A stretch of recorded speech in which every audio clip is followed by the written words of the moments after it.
Testing. So this will be for you. And you can set it on a chair before you start. Okay. And it's on. And it's on. Okay.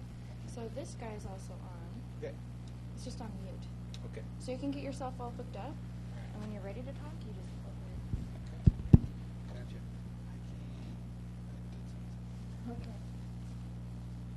Let's see. So you wanted it in presenter view? Yeah. Okay. Or what? Show my lack of technology. But so it's probably just like this guy. And this comes up as the same as there. But when I first did it, it was over here, like the next line. I don't like that. Oh, you don't want your notes up? No, Or you do? I don't have notes, so it just shows like this. Oh, sure.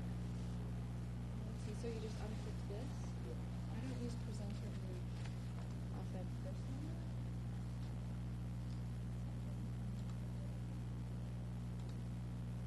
This should come up.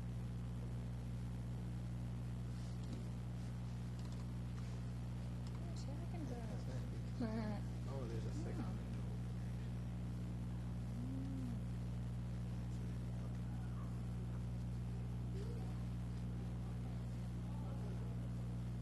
Yeah, you know, it's funny. I don't actually hear the part one. Here comes the pediatric CLT. All right. A lot of our group is interesting.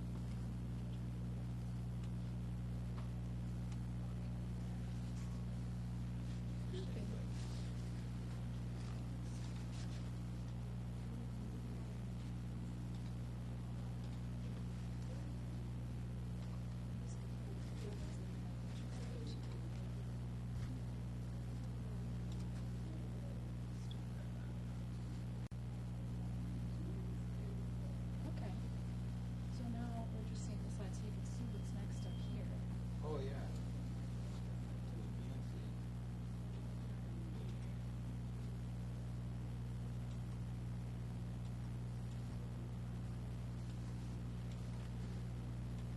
Hey guys. Hi.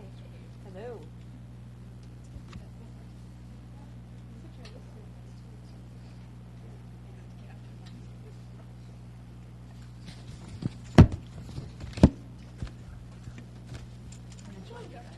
Hi. That shirt is lovely. Thank you. Young lady. Thank you. I appreciate that. Strong presence. You look confident. Thank you. Sure.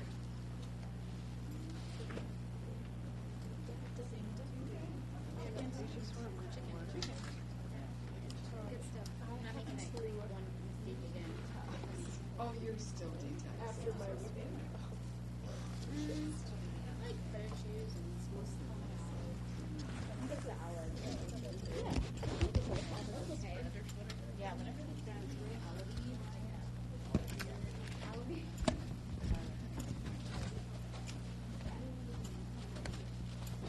Nice to see you. Oh, hi, Terry. How you doing? Good. Hi. Everything's fine. Eric's here. Good. Yeah. Everything's under control. Yeah. Thank you for doing this. Yeah, you're welcome. Happy to. Yeah.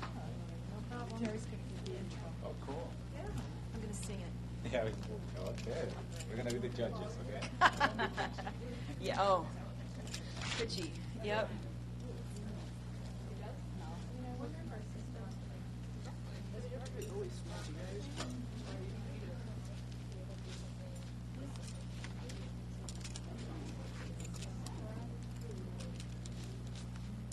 Yeah, one thing you could try too is just like zooming in. Oh, it's just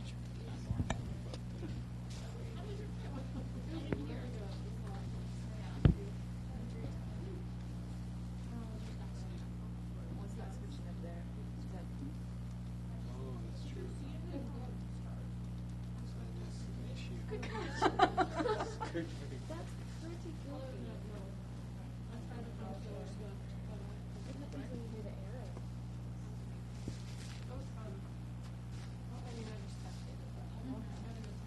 That's why it was fun, because you expected it.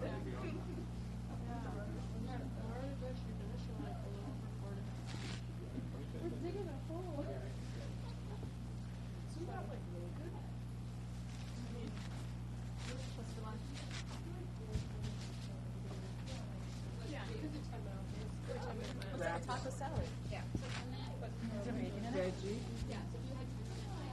So there is bacon. Broccoli salad. This is mostly rice. So yeah, it did pretty well. I was impressed. Maybe start out with So we get the dietitian. a detoxing. From what? Broccoli. I was a natural for like 5 days. 4 days vacation. Okay. So you gave your liver a workout? Absolutely. I didn't throw up though. Yeah. You did what? You did not? No, I didn't throw up. In the restaurant? Yes. At one point I wanted to, but I said, no, Julia. Oh, yeah. You're not going to do this. Keep it together. I'm just kidding. It takes a lot to have that kind of Or not. control. It does.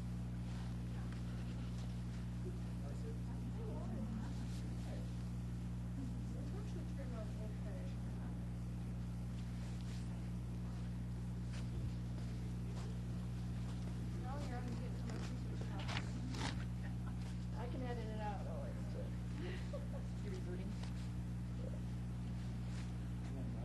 Absolutely. Turn it off or turn it back on and it miraculously fixes itself.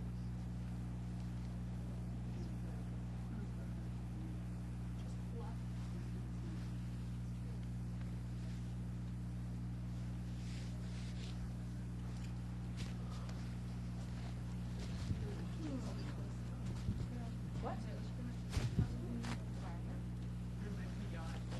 I'm making you yawn. I'm just gonna start. Maybe it's got onion. Control it. Okay, maybe. I bet you were Such a not. book. She's fantastic. Oh, yeah? Let me show you a picture. How's She's that? really good. What are you train? Potty train? For Kind the of. most part. She's 4 months. Oh, So okay. you gotta give the little Oh, bit of yeah, absolutely. And they have that gel, you know, she's in Right. A condom.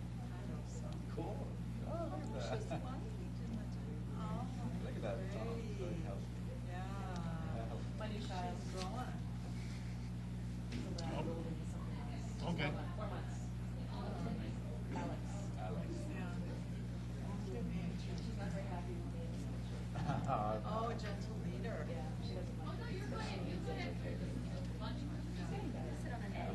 He's been using it consistently the last week. She's cold. I know. So it helps. Just tell me what it is. Keep one. You're ready. You'll be disappointed. Okay, guys. Hey.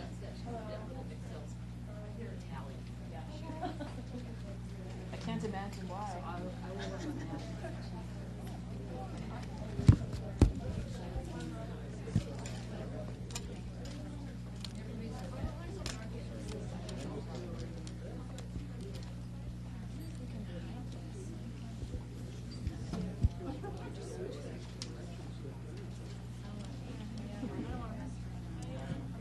You made it kind of I'll happy. read off the new one.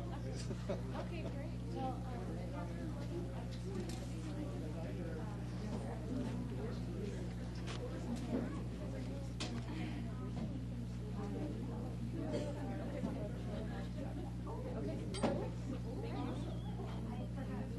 Do you want to go grab lunch Oh, no, I'm okay. and put it on and bring it back here so put it on the floor, just so we get something to eat? No. Are you sure? Yeah, just fine. Okay. What's the breakdown of In terms of the audience, you mean? So that whole adult team, so this entire side, except for 2 people, is all CF people. Same, you met Jordan Dunn's before? Yeah. So there's Jordan. And then there are CF people here too. So right now, we're probably half. Okay. Yeah. So I have to give something. Yes, I would give some background because there's a lot of general patrons and other subspecialists that are here. Do you guys tend to see patients with exercise? Hi, nice to see you. Nice to see you again. How you doing? Good, good. How are you? Oh, hey. Excited to hear what's going on. All right. Cool stuff. Yeah. One more time? Do you tend to see patients who exercise or Yeah, yes. But I don't know if it's they're healthier so they're able to exercise more, or yeah. So yeah, we have a number of our CF patients that like hockey. One of them was a goalie in their school. Okay. So a number of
All right, you guys, if you can take your seats, we'll go ahead and get started.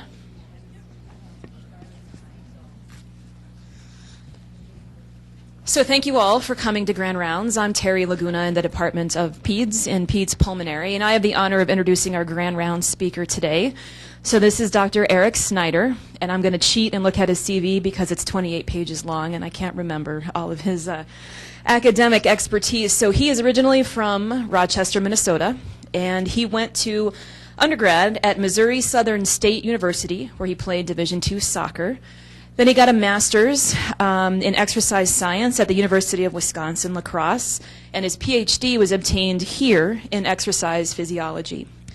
He did postdoc work at the Mayo Clinic in cardiovascular research, and then he took his first faculty position in Arizona at the University of Arizona. So like a lot of good native Minnesotans, his homing beacon drew him back here. So he left Arizona in 2012 and has been on our faculty as an assistant professor in the Department of Kinesiology here in the College of Education and Human Development. And one quick story I'd like to share because I think it's just typical. So even when he lived in Arizona, he had men's Gopher hockey season tickets. Yeah, and he would fly back to come to games every winter, which I think just speaks a lot to Minnesotans and their draw here. So thank you for speaking. Thanks. Okay, can you hear me? Okay, I'm not a big fan of hearing my own voice, but I think that's normal for humans. So I'll go through a little bit of how I ended up looking at CF as a disease state. I was primarily in my pre- and postdoctoral fellowships interested in lung fluid balance. So we would simulate high altitude to try to cause pulmonary edema, see if there were genetic variants that made people more susceptible to pulmonary edema. And then that led to studies in heart failure to try to figure out genetics and pharmacogenetics within heart failure to try to clear fluid out of the lungs in patients with heart failure. We did a really nice study that was my pre-doctoral study. It was about a $200,000 study. That was just the actual study cost. That didn't include salary. With 5 CT scans, a night in a hypoxic tent, a rapid fluid load to cause pulmonary edema, really nice measures of lung water. And the paper was rejected from the Journal of Physiology London because we had found that hypoxia actually cleared fluid out of the lungs, so simulated altitude cleared fluid out of the lungs, which was contrary to what everybody thought should happen, even though I thought our measures were very detailed. And so with CT scanning, lung function testing, lung diffusion for carbon monoxide and nitric oxide, that wasn't enough. And so I thought there must be a better way to measure lung water. And my second postdoctoral fellowship was in nephrology and hypertension. I found a pathway in the kidneys that's exactly the same as the lungs. So in the kidneys, if you stimulate your beta-2 adrenergic receptors, you reabsorb sodium. Okay. In the lungs, if you stimulate those receptors, you clear fluid out of the lungs. All right, so it's the same pathway. And so I thought, what about measuring exhaled ions, like when you measure urinary ions, so sodium, potassium, and chloride? And that was about the time I moved to the University of Arizona. I submitted a $10,000 small grant looking at epithelial sodium channel genotypes on exhaled ions, and a guy named Wayne Morgan saw that grant and wanted to collaborate because we were measuring exhaled chloride, and we found a way to measure it and to change it with drugs. So he was really interested in that because it was a more direct measure than, say, nasal potential difference testing as far as therapeutic benefits in patients with CF.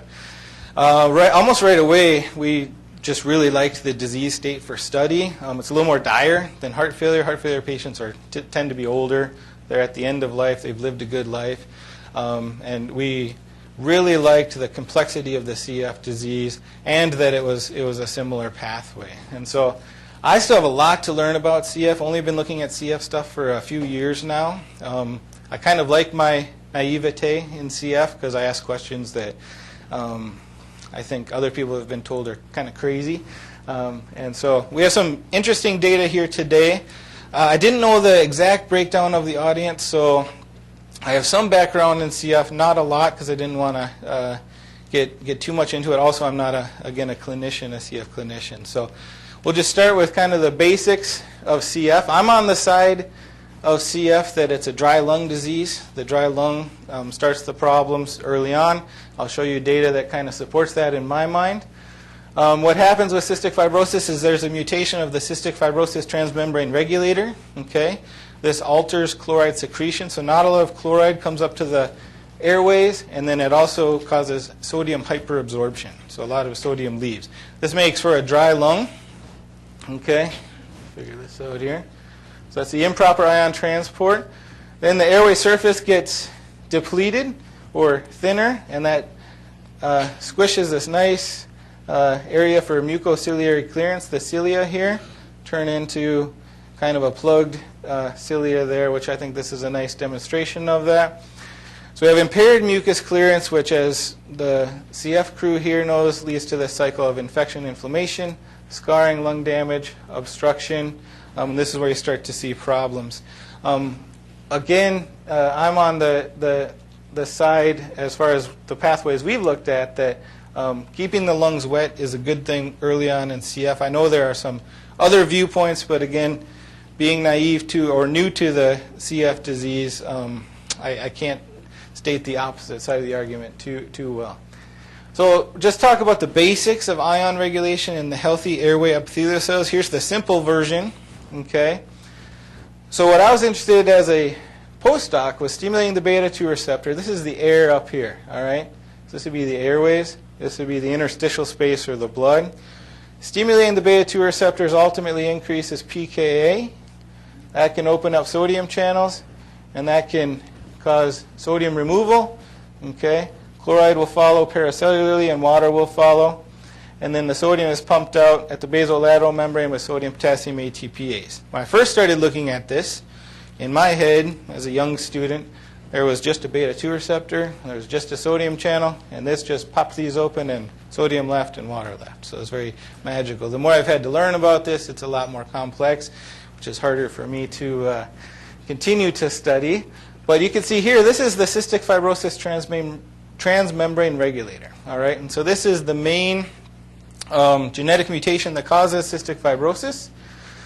Patients with cystic fibrosis don't have functional CFTR on different levels, depending on disease severity.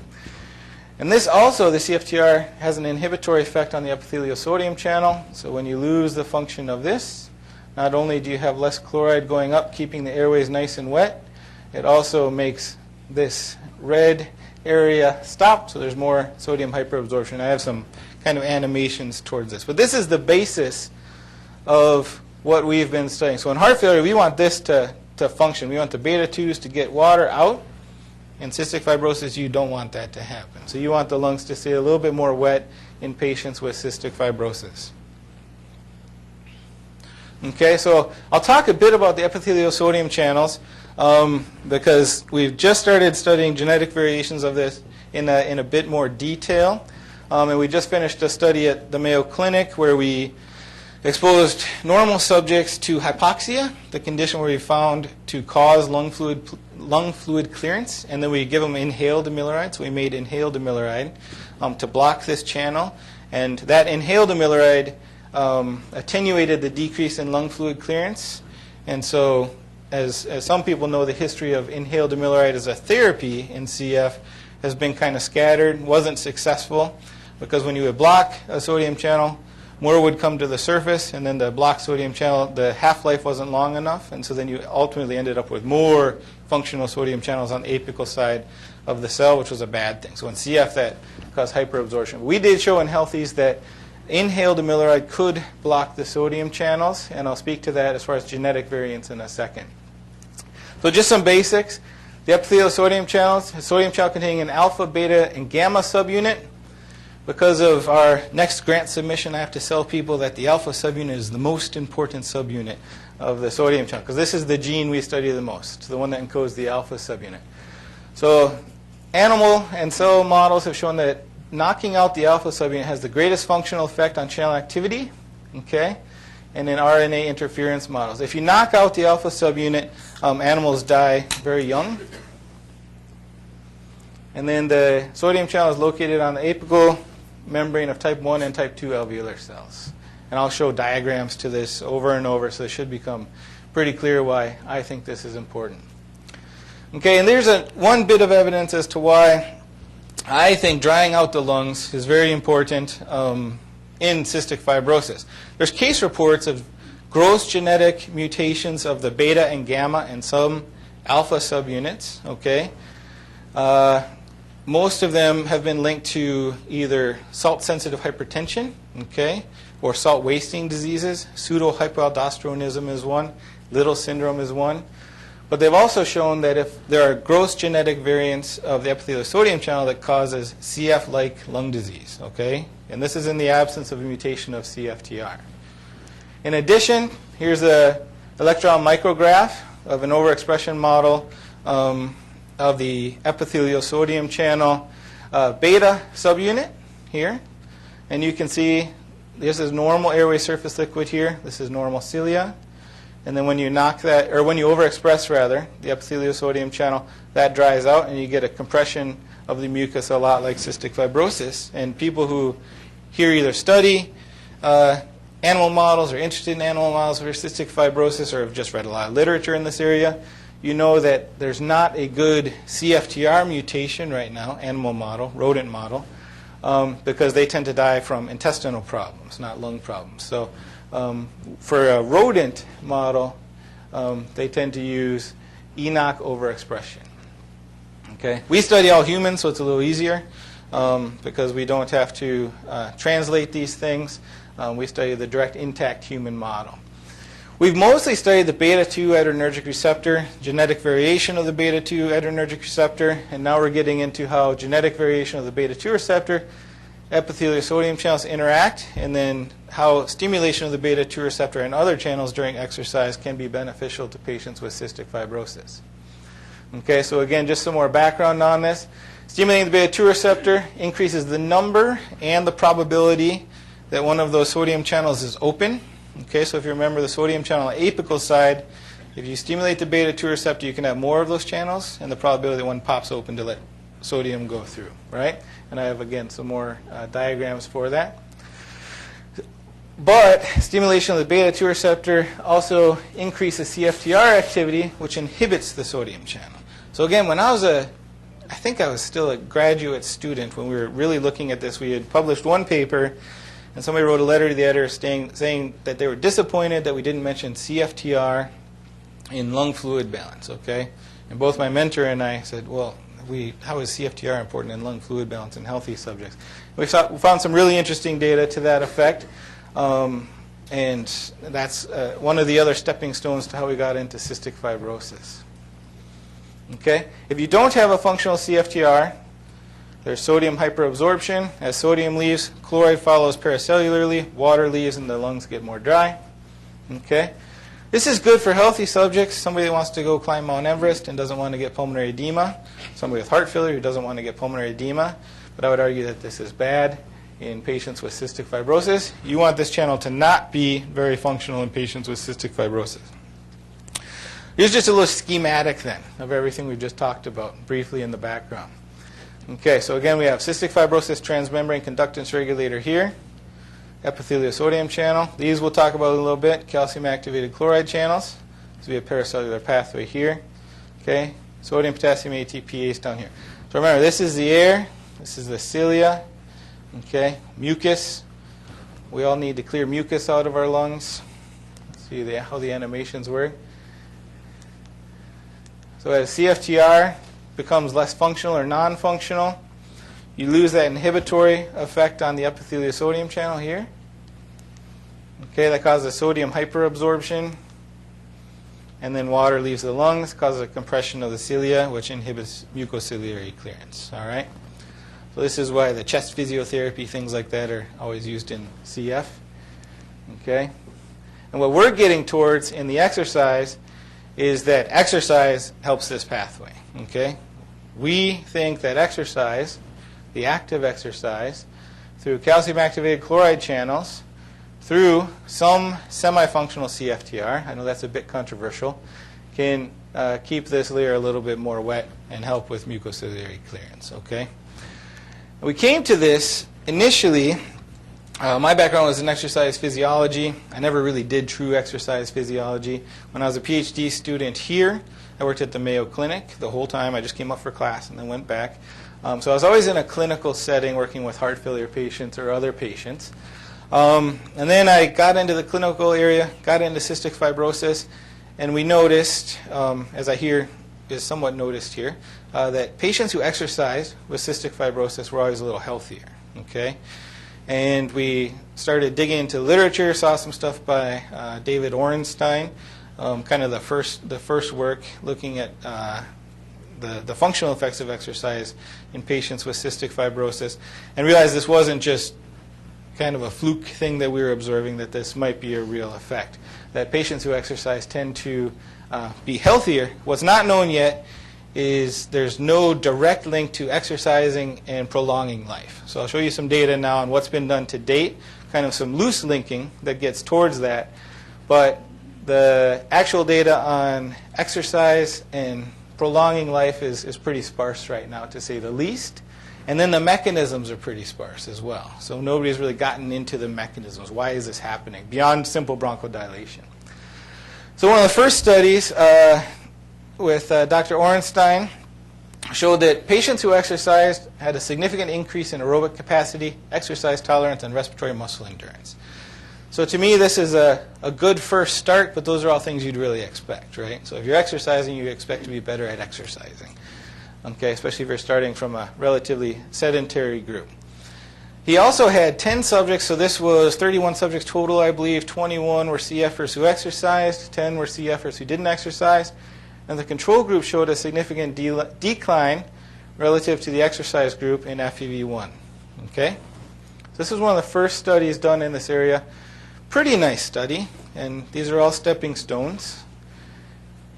Another study, 1989, so 8 years later, looked at the effects of exercise on sputum expectoration in patients with cystic fibrosis. All right?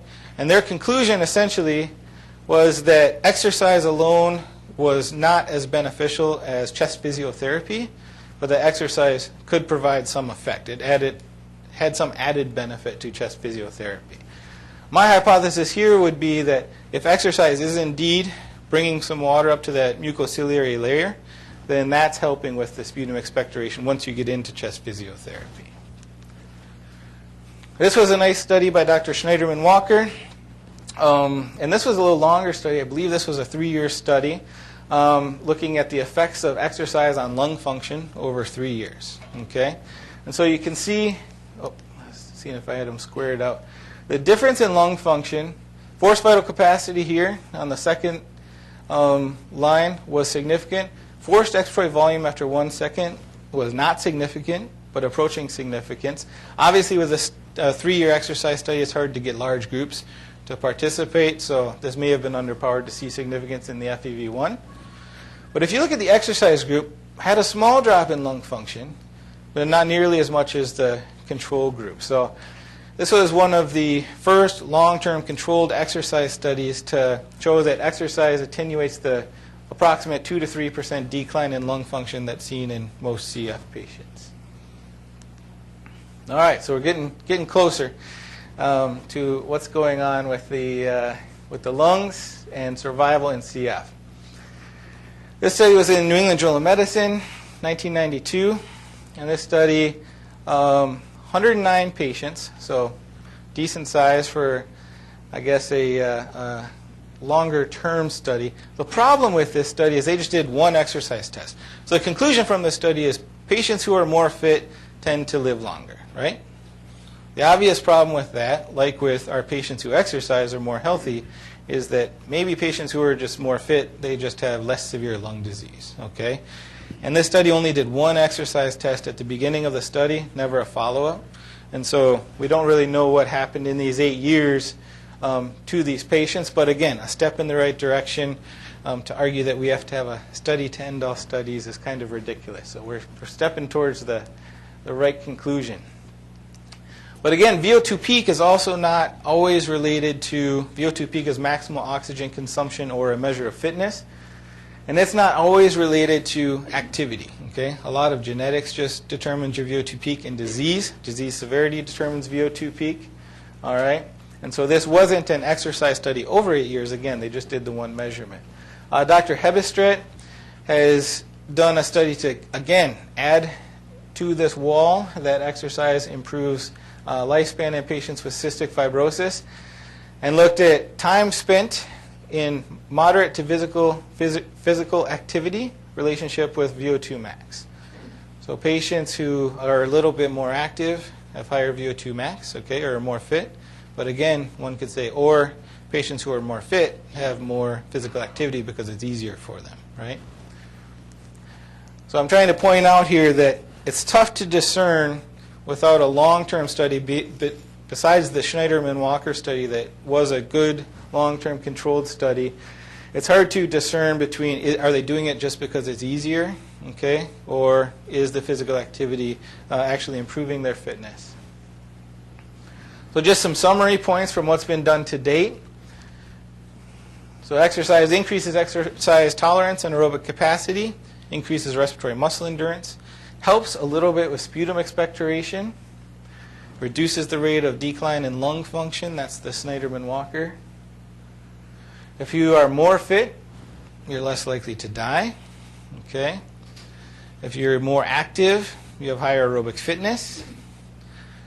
So these suggest that exercise can improve life expectancy in patients with cystic fibrosis. But again, a study has not been done to get at that directly, and nobody's looked at the mechanisms. And so that's where we tried to step in, is really get at the mechanisms. Try to see if exercise stimulated some of the pathways that we were interested in, being some Cftr modulation, beta-2 stimulation, calcium-activated chloride channels, or else there are purinergic pathways, which I'll show you in a second, that can also improve chloride and moisture in patients with cystic fibrosis. I'll have to go through a couple techniques real quick. So our primary technique that we use in our lab is we measure lung diffusion capacity for carbon monoxide and nitric oxide, okay, and then we measure exhaled ions. The exhaled ions technique, again, was the one that the CF crew at Arizona was really interested in. A lot of people here are probably familiar with Dlco, I guess. Does anybody here do Dlno besides me? So Dlco is a nice measure. The problem with Dlco is there are two components of Dlco that are important. So Dlco is lung diffusion for carbon monoxide. So really assessing how quickly carbon monoxide goes from the lungs into the bloodstream. All right. The problem with Dlco as a standalone measure is that it includes something called pulmonary capillary blood volume. So that's how many capillary are functional around the alveoli, and alveolar capillary membrane conductance. Okay. And alveolar capillary membrane conductance is a little more direct of how quickly gas goes from the lungs into the bloodstream. I took a figure out that would have made it a little more simple to see that. I thought everybody was a CFer here, so I don't want to bore people to death. But if you can just think of an alveoli, a capillary bed surrounding the alveoli, the goal in our body is to get oxygen from the alveoli into the bloodstream, to get carbon dioxide out from the blood out to the alveoli. We're just measuring how quickly that can happen. But we measure in our lab the two components. So DM is alveolar capillary membrane conductance, all right? So that's how quickly gas goes from an airway, let's say we got an airway up here, down into the blood. That's a direct measure of that. VC is pulmonary capillary blood volume. That's how much blood is available for conductance, okay? And so if somebody exercises, their cardiac output goes up, they have passive recruitment of the capillary bed surrounding the alveoli, and their DLCO goes up. But their DLCO goes up primarily because they just have more blood available. Okay, so they have more blood available for carbon monoxide to get to. But what I think that we're interested in mostly with patients with cystic fibrosis or lung water in the heart failure patients is DM.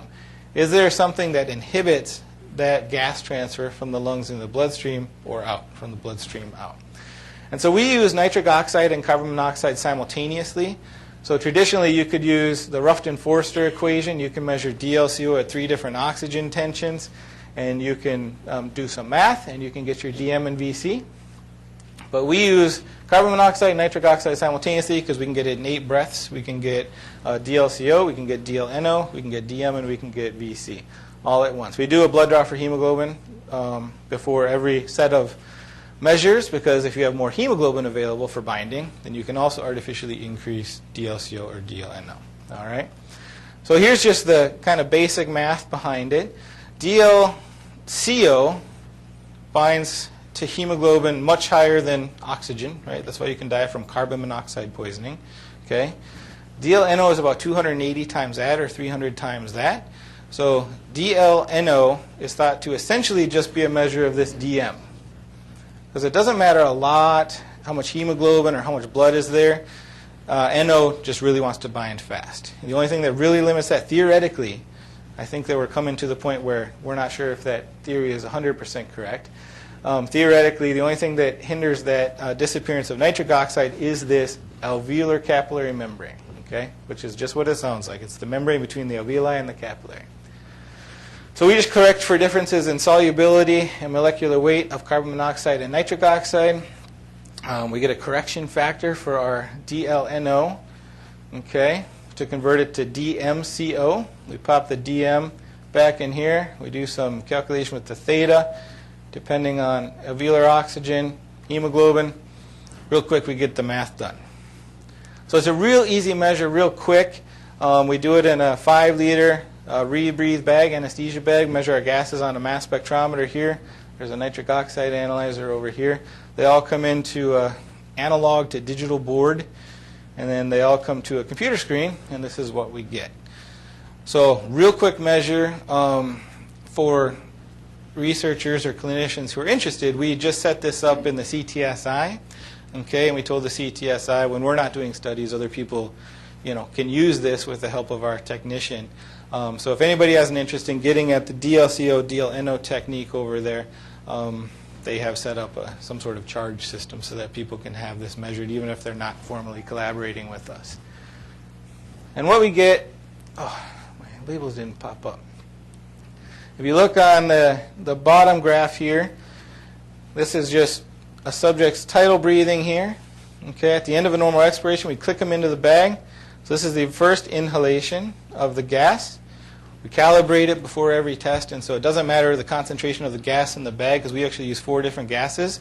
They all pop up to 100%. Okay, so we just tell the computer it's 100% no matter what the concentration. And then we just look at the disappearance in gas over time. Okay, the white here is carbon monoxide. The red is nitric oxide. You can just tell that because nitric oxide disappears more quickly. All right.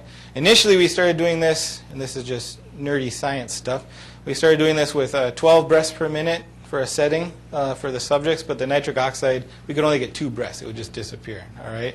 So we had to up it to 32 breaths a minute because nitric oxide wants to disappear so quickly.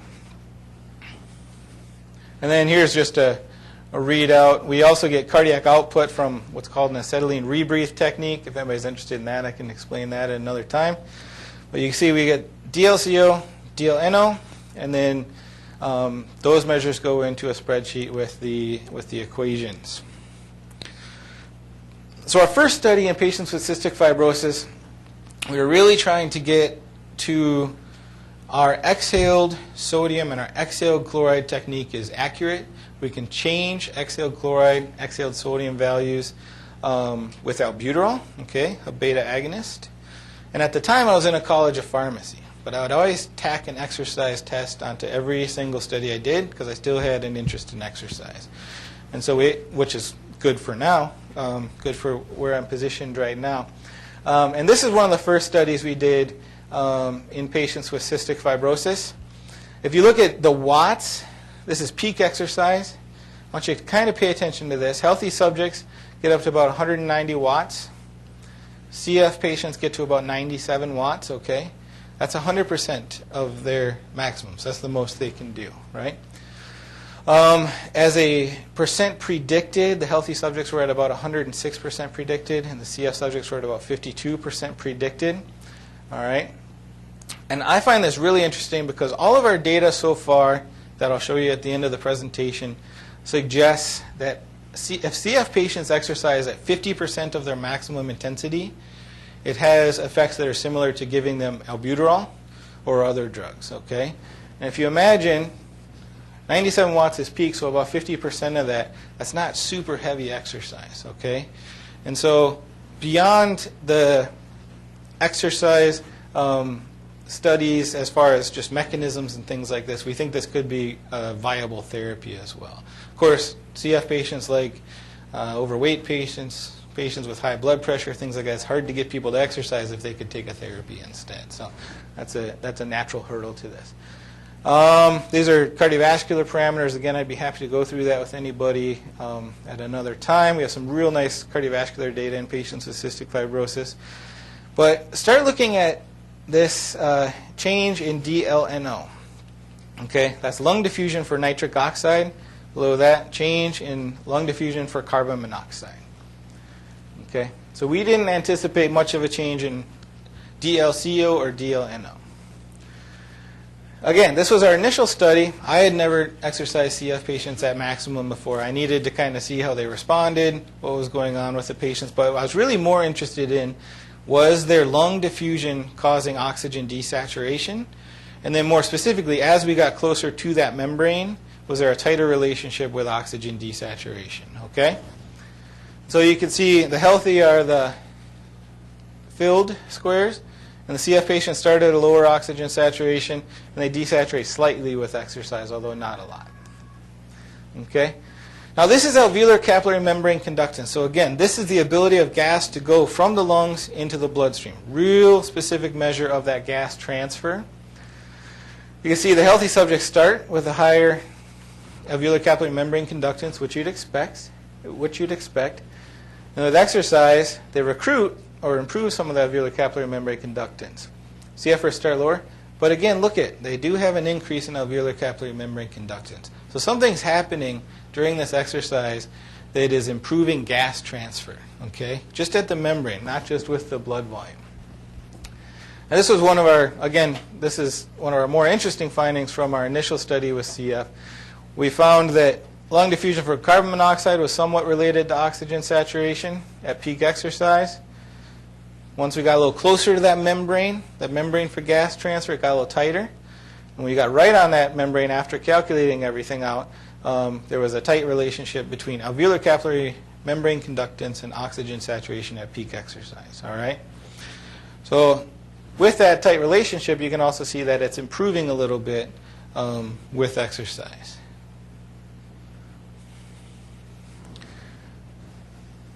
And then we wanted to try to get a little bit closer to what's happening at the ion level, what's happening with lung diffusion. Is there a relationship between ion changes, if there are any, and lung diffusion in patients with cystic fibrosis? So we wanted to start with a drug, because with exercise there's a bunch of different pathways that are being hit that can improve chloride secretion, inhibit sodium absorption. Just breathing across your airways alters those channels. Okay, just air movement alters those channels.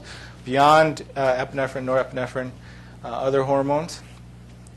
So in a follow-up study, we wanted to determine if CF subjects would have lower exhaled sodium and chloride compared to healthy subjects. All right. Our hypothesis was that if we gave subjects albuterol, it would decrease exhaled chloride and decrease exhaled sodium and increase exhaled chloride. Here's why. So this is albuterol, beta agonist, stimulates the beta 2 receptors. Okay, remember this is still more naive than I am today even. Stimulate the beta 2 receptor, pop open a sodium channel, sodium should leave. Right? So we should have less exhaled sodium. This is our proof of concept that we're measuring something with our exhaled ions. Okay, stimulate the beta 2 receptors, you should also have an increase in exhaled chloride. Now these things can't happen directly one-to-one because that would alter the gradient, the electrochemical gradient here. But what we found was interesting, and it was different between healthy and CF subjects. And the exhale breath technique is very simple. It's just a supercooled unit here. Within that supercooled unit is this metal chamber. Okay, so they have separate inspiratory and expiratory valves. Expiratory air goes through here. It condenses the air, so it's like breathing on a cold mirror where you get the little droplets, right? So it's happening in a tube. We collect it at a cup at the bottom. Within that cup, we could detect our first study of everything was to see if there were even measurable sodium, potassium, and chloride levels in the cup. We found that that was true. Okay, this technique I believe in. I have a ton of data that goes in the right direction about this technique, but we got a review back yesterday from Pediatric Pulmonology, I believe.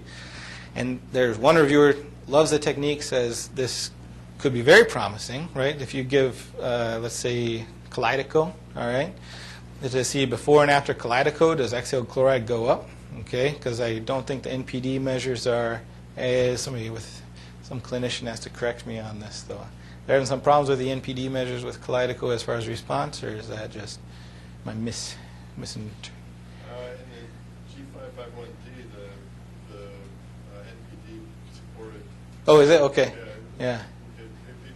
So the Dlco corrected Yeah. for the most part the NPD. And those detectable in NPD measures. Yeah. Okay. Yeah, and you know the difference between the epithelial cells in the nasal cavity and the airways are slight, but there are some important differences. We have some data. I didn't include it here. We have NPD data that go with our exhaled ion data, with our exercise study. They go in the same direction, so they're doing the same thing even though you're in a different spot.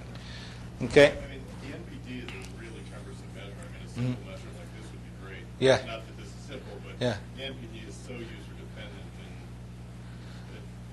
it's fraught with complications. So, a more straightforward where you're collecting mixing gas, Yeah. certainly a much simpler test could be used more widely. Yeah, I'm a little biased, obviously, but that's my frustration too. Is the reviewers I don't think are seeing the potential with this because we're kind of going against the grain. Initially, people said, well, you're just collecting spit, but this is angled. You'd have to forcefully spit up and then down. Some of the air you're getting, because it's all turbulent air coming up from the airways, some of it's from the mouth. So we've done relationship between saliva values and then the values that we're getting from the airways, and there is a small relationship. So some of it's coming from the mouth, but most of it's coming from the airways. So we've really done a lot of testing on this. I really enjoy taking it. It is very simple, so you're not offending me, but it's very simple. And I've had NPD done on me a few times, and it's not enjoyable on a lot of levels. So. And with exercise, we have to pull somebody off the bike and try as fast as we can with everybody standing still, nobody walking, no machinery anywhere to be found. It's very, there's a lot of noise in the background. So here's our initial study, just looking at the exhaled ions with albuterol between healthy subjects and CF, okay? Healthy subjects, not much of a true pattern there. It just kind of bounced around a little bit. CF went down a little bit, okay? So they had a little drop in exhaled sodium, not significant, just a small drop in exhaled sodium. This is what I think is the most exciting. I want to send this to people, this graph. So CF patients don't have functional CFTR. Okay? That means they don't have as much chloride on the top side of cells, on the top side of the airway. So we wouldn't be picking up as much chloride as they exhaled, right? And what you can see here, just very raw data, is that at baseline, CF patients have less exhaled chloride than healthy subjects, okay? And then when you give them albuterol, the beta agonist, there is some means by which there is a small increase in exhaled chloride in patients with cystic fibrosis. Again, the healthies, it's just essentially noise, a small increase, but maybe not a large enough study, I don't know. I just love this baseline value. And again, with our hypoxia study we just finished, everything went in the same direction. Hypoxia reduced exhaled chloride. We gave them amiloride. It blocked that effect from happening, and then they had more exhaled chloride. So I like this technique. Again, if anybody's interested in collaborating or just using our equipment, has an interesting study they'd like to tag this onto, that's fine. I would just like to see it used, and hopefully it will help the patients with CF in the end. Again, another means to prove that this exhaled ion technique is real, we looked at genetic variation of the epithelial sodium channel. We looked at one site. I'll explain this site. But this site has a more functional genotype and a less functional genotype. Okay? So if you have a more functional genotype, it would result in sodium hyperabsorption from the lungs. Okay? If you have a less functional genotype, it should lead to more sodium at the surface of the lungs. So we should measure more exhaled sodium. Because geneticists, like pulmonary physiologists and physicians, they like to have a ton of acronyms. So this is the gene that encodes the alpha subunit of ENOC is SCNN1A, not alpha ENOC. All right. Previous work had shown that there's an alanine to threonine variant that's functional. Subjects with the threonine variant in cell work, they showed that the threonine variant had higher channel activity, so more sodium channel activity. And within the kidney, this is again just kind of a pet point of mine, is in the kidney, if you have the threonine variant, you're more likely to be hypertensive, okay? If you have the alanine variant, you're more likely to be normotensive.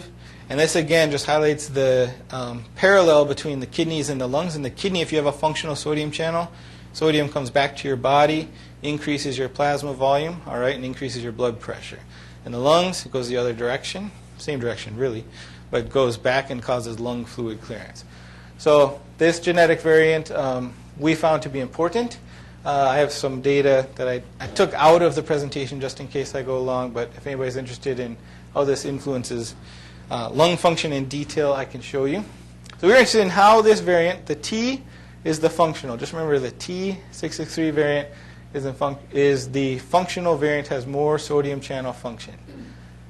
Okay, interested in how it influences pulmonary function, lung diffusion for carbon monoxide, lung diffusion for nitric oxide, at rest and during exercise in CF patients.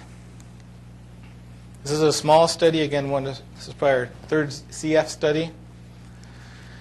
So we lumped them to a non-functional genotype and then a group that contains at least one functional polymorphism of the epithelial, alpha subunit of the epithelial sodium channel. One of the things we noticed right away is the ATTT genotype. They had lower lung function and they were lighter.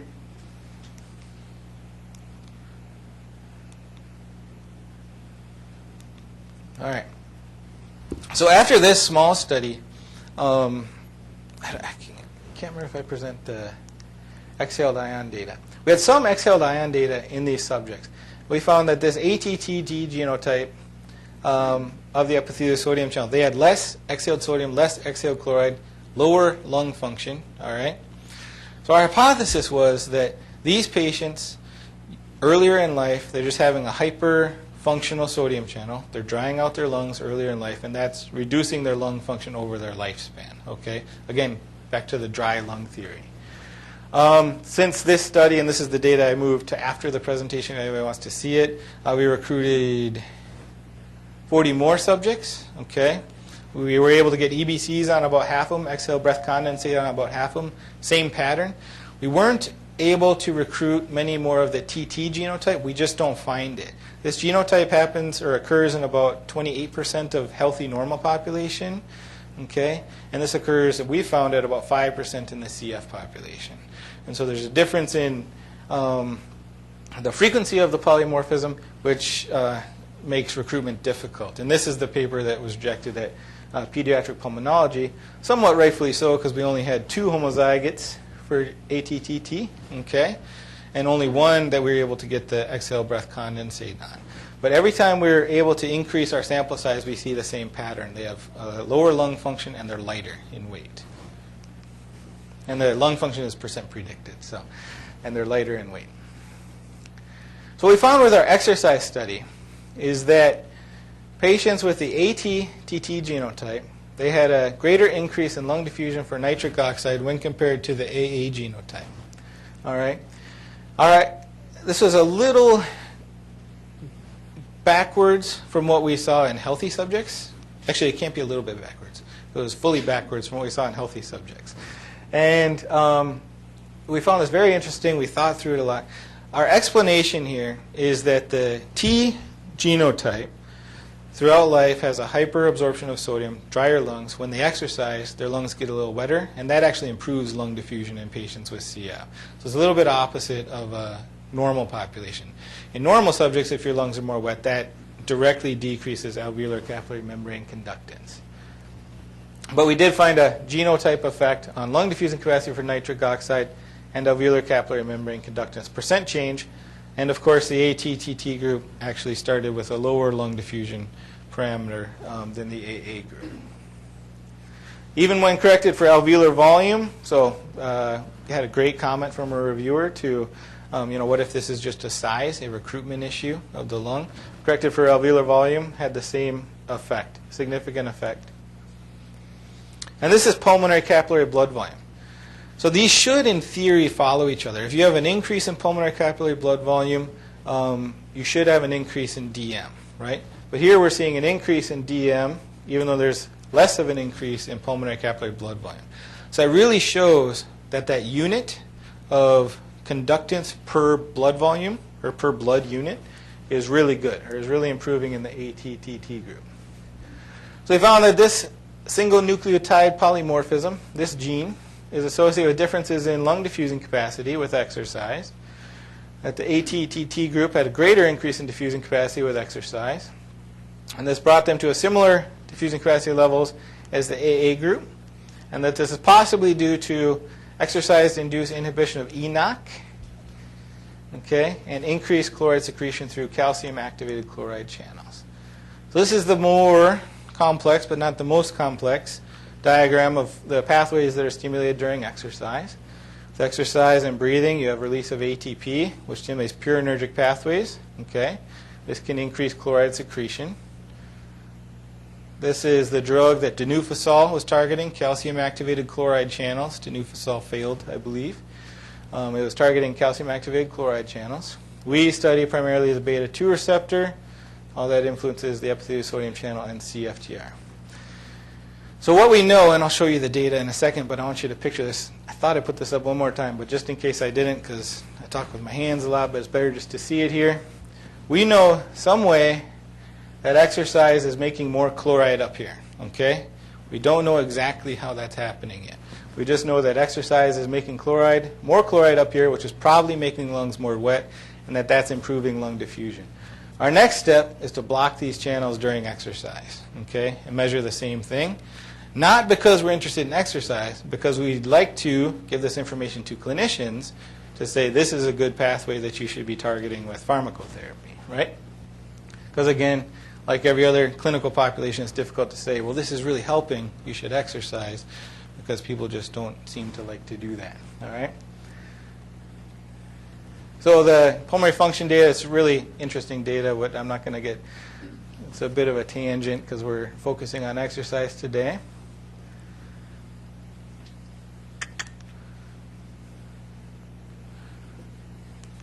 So I have to skip that part. So we found that the exhaled sodium was slightly lower, but not significantly, in patients with CF. Exhaled chloride was lower in CF significantly, which I think is a really neat finding.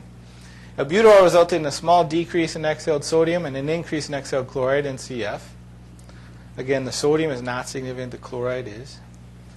And then epithelial sodium channel genotypes influence baseline lung function and lung diffusion response to exercise in CF. So going back here, just because I talked a lot about this pathway, we're looking at this sodium channel here, epithelial sodium channel. We have a functional variant of this, okay? That functional variant has less exhaled sodium and less chloride, because they tend to be parallel, okay? And we think that that's important in patients with cystic fibrosis, all right? Just that gene. And then we found that exercise improves, thus far in this data, we've shown that exercise improves lung diffusion differently according to epithelial sodium channel genotype. And then getting into the newest data that we have, so we have some really new data that hasn't been published that I'm going to go over. But as a background for this is a study of the beta-2 adrenergic receptor genotypes from some time ago. I think I was still a student or just finishing during this. But what this shows, when you exercise, 50% or less of your max exercise, that bronchodilation that occurs at that time point is because of parasympathetic inhibition, all right? So that'd be like the actions of tiotropium bromide or something like that, M3 receptor antagonist, I believe. But beyond that, you have a big surge in catecholamines, circulating epinephrine stimulates your beta-2 receptors, and that opens up your airways even further, all right? And that's like the actions of albuterol, right, a beta agonist. So that's all this is showing, is that with light exercise, there's not much of an increase. Don't worry again about the genotype. There's not much of an increase in epinephrine, circulating epinephrine. But then as exercise intensity increases, there is. And remember that we're searching for that beta-2 pathway.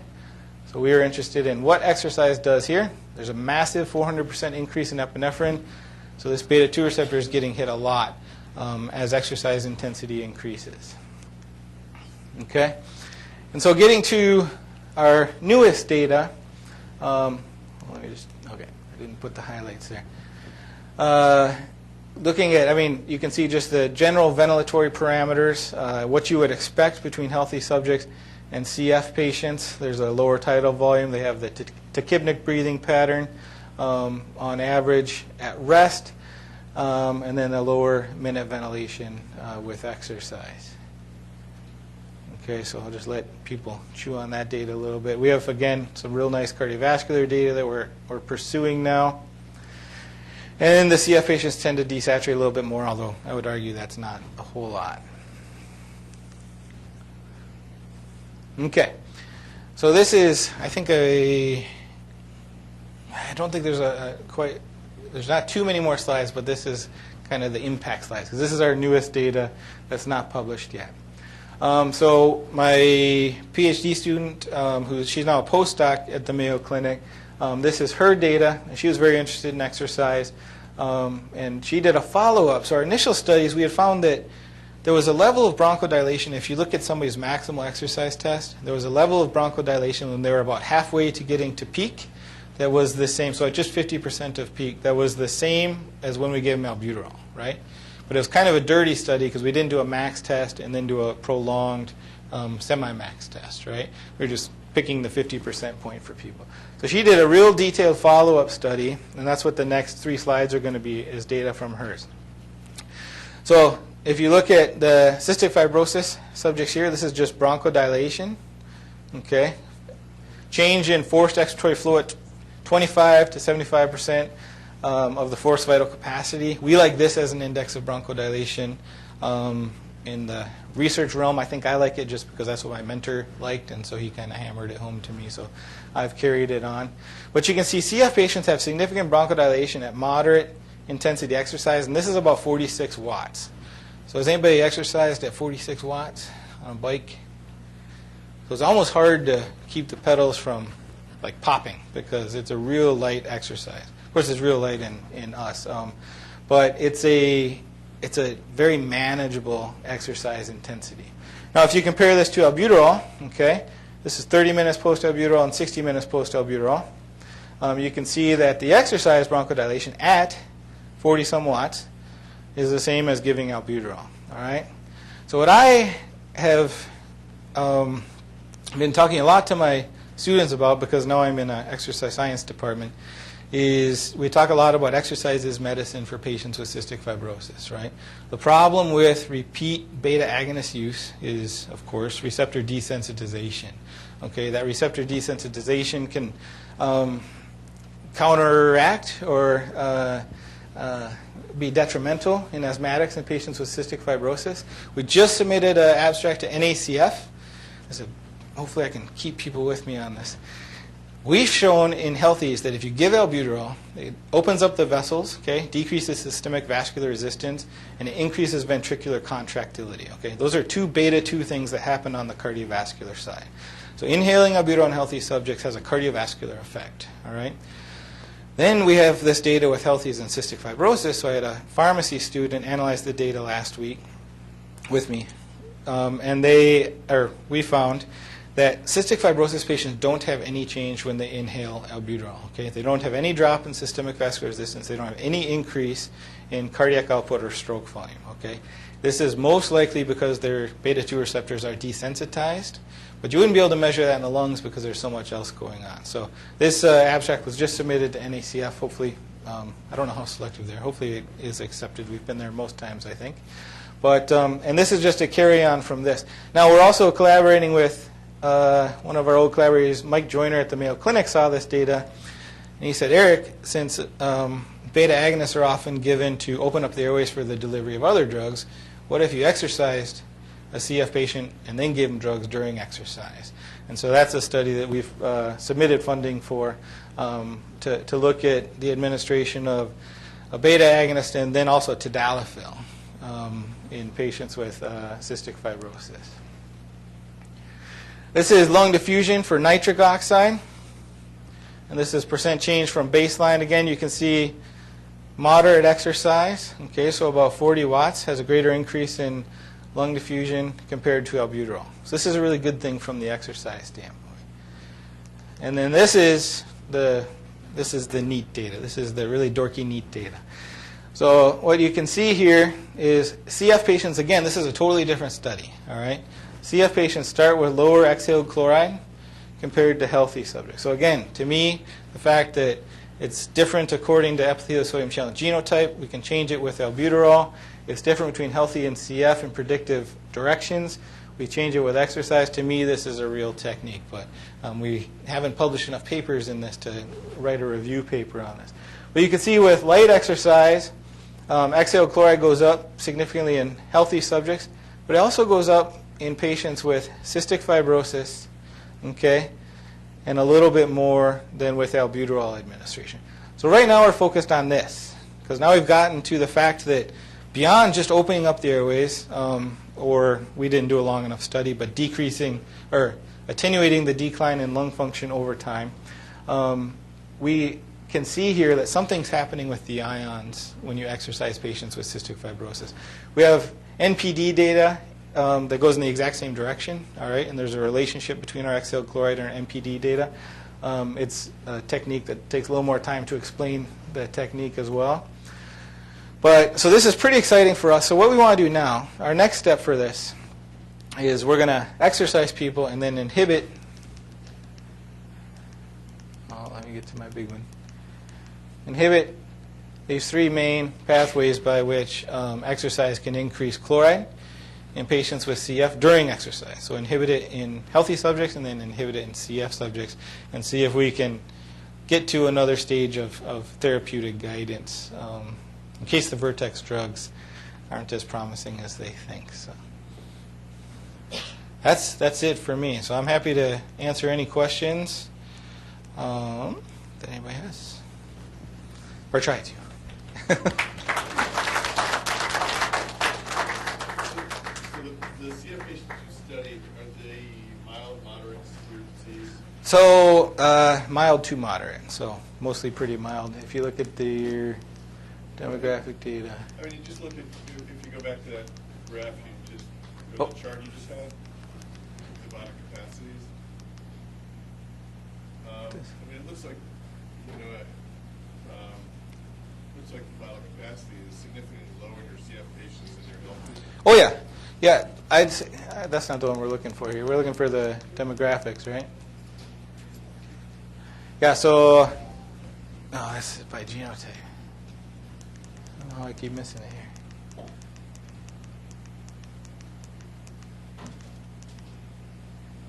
I know what you're saying. So they're lower, but I think they average about 70 to 80% predicted.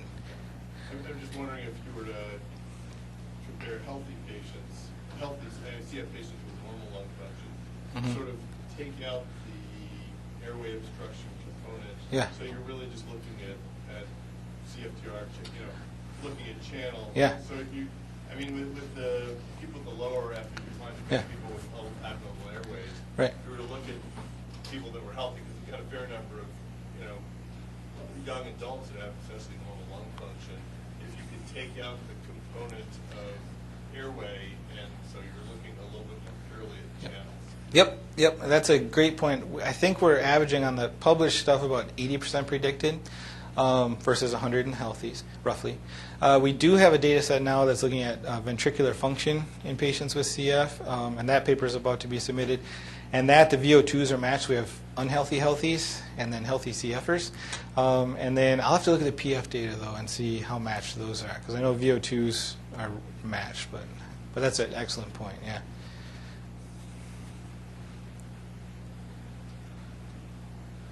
Other questions?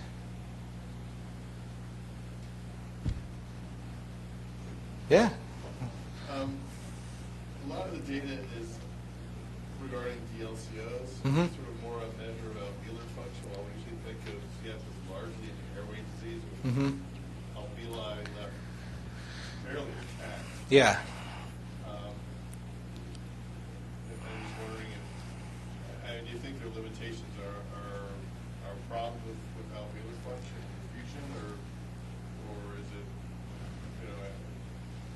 Well, is the problem on the airways? Well, I think it's more in the airways, generally speaking. But I think it's and we showed in the initial study, I think might be why we carried on to the DLNO stuff, that it was that DM, alveolar conductance, and DLNO that was causing the desaturation with exercise, or related to desaturation with exercise. And then again, being interested in lung fluid and the spot at which this lung fluid regulation occurs, we start with the DLNO, and then also because that's the technique we're most familiar with. But yeah, and with every stage of exercise, we also do MEFV, so maximal expiratory flow volume envelope, and so we do get airway function at each stage of exercise, rest, and so it's always there. The DLNO, DLCO data is just a little more novel for the specific path we're interested in. But yeah, it's complex. I mean, it's hard to write a paper with all of the stuff at once because it's too long. Other questions? Well, we hope to be seeing more of the CF crew. We just got our lab fully set up, and so now we can actually start collecting data, and we'll be bothering lots of you lots of the time. So thank you for your time. I appreciate it.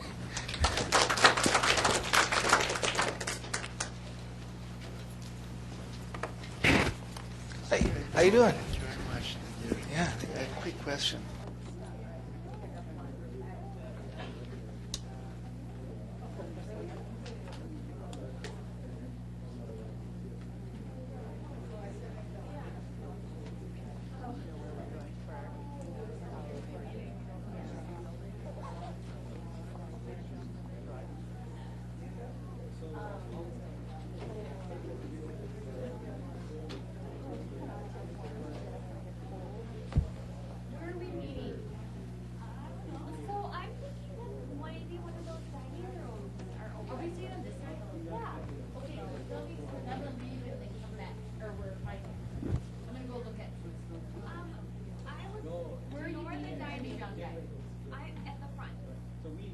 Between 1:30 and 1:45. So you just want to come to the front?